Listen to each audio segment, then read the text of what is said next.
بسم اللہ الرحمن الرحیم۔ انتہائی قابل احترام میرے بھائیوں اور بہنوں، آج میں آپ کو شعبان المعظم کے پہلے جمعرات کے لیے وظیفہ بتاؤں گا۔ جب آپ جمعرات کے دن یا جمعے کی رات یہ وظیفہ کریں گے تو اللہ تبارک و تعالی آپ کی ہر دعا کو قبول فرمائے گا۔ ہاتھ اٹھا کر آپ نے اللہ تبارک و تعالی سے جو مانگا اللہ تبارک و تعالی عطا فرمائے گا۔ آپ کی ہر دعا قبول ہو جائے گی۔ آپ کی دل کی ہر خواہش کو اللہ تبارک و تعالی پورا کر دے گا۔ اللہ تبارک و تعالی آپ کی دل کی مرادیں پوری کر دے گا، آپ کی حاجات پوری کر دے گا۔ اللہ تبارک و تعالی آپ کو اپنے مقصد میں کامیابی عطا فرمائے گا۔ شعبان المعظم کا مہینہ رحمتوں اور برکتوں والا مہینہ ہے۔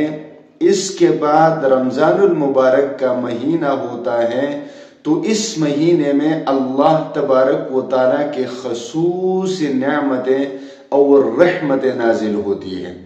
اب اللہ تبارک و تعالیٰ کی ان رحمتوں سے فائدہ اٹھائیں، ہاتھ اٹھا کر اللہ سے مانگے، اللہ تبارک و تعالیٰ وہ کچھ عطا فرمائے گا جو آپ اللہ سے چاہتے ہیں۔ مسلمان جب ہاتھ اٹھا کر دعا کرتا ہے تو مسلمان کی دعائیں دو قسم کی ہوتی ہے۔ ایک دعا یہ کہ اللہ تبارک و تعالیٰ اس دعا کو فوراً قبول فرماتا ہے۔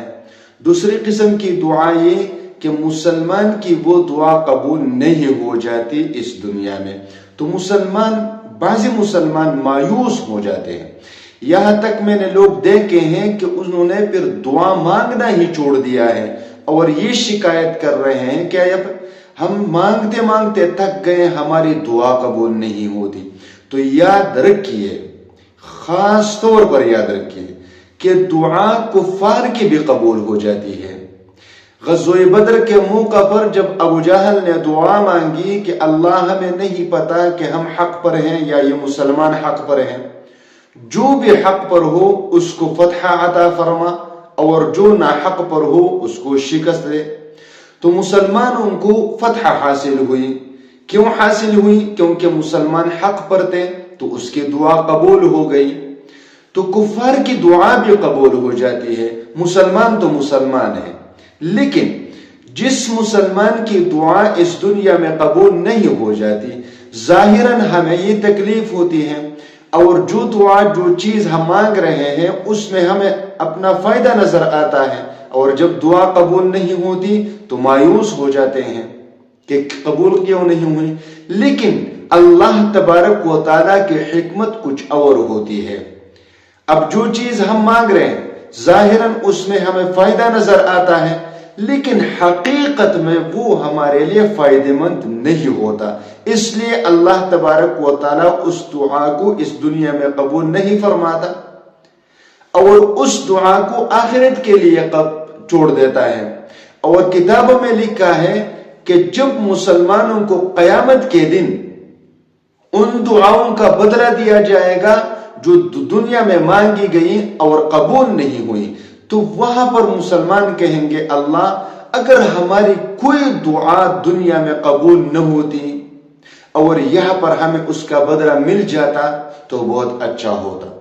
یہ حکمتیں ہوتی ہیں۔ لہٰذا اگر آپ کی دعا قبول ہو گئی تو الحمدللہ کہو، قبول نہ ہوئی تو ثم الحمدللہ کہو، کیونکہ دنیا میں اگر ہمیں اس کا صلہ ملا تو بھی ٹھیک، اگر آخرت کے لیے اللہ نے چھوڑ دیا تو بھی ٹھیک۔